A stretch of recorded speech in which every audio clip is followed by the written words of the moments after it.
જય હિન્દ મિત્રો 101 ખાખી ડેના ડે 2માં બધાનું સ્વાગત છે. આપણે સ્ટાર્ટિંગ કરી છે સ્ટ્રેચિંગથી, જોઈ રહ્યા છો. પહેલાં બેસીને કરી, પછી ઊભા થઈને સ્ટ્રેચિંગ કરી, બહુ જ જરૂરી છે. અને ધીરે ધીરે જોગિંગની સ્ટાર્ટિંગ કરી છે. તમે જોઈ રહ્યા છો ખેલાડીઓ જોગિંગ કરી રહ્યા છે. અને એના પછી આપણે કરશું ABC with sprint. 20 meter ABC exercise કરશું અને 40 મીટરની સ્પ્રિન્ટ લગાવશું અને એવી 4-5 એક્સરસાઇઝ કરશું, જેમ કે હનુમાન જમ્પ થાય છે હમણાં.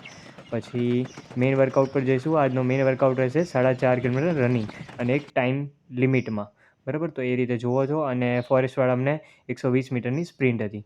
પછી ફોરેસ્ટની પ્રિપરેશન કરતા તાલીમાર્થીઓને જમ્પ કરાવ્યા છે. તમે જોઈ રહ્યા છો જમ્પ ફટાફટ સ્ટાર્ટ છે, બરાબર. તો 6 જમ્પ લીધા છે અને સેફ્ટી પર્પઝ ધ્યાન રાખ્યું છે, એ રીતનું છે. તમે જોઈ રહ્યા છો, બરાબર. અને પછી સ્ટ્રેચિંગ કરીને કમ્પ્લીટ લોચા થયા. પછી લાસ્ટ કોચે જમ્પ કરી અને વિડીયો થયો કમ્પ્લીટ.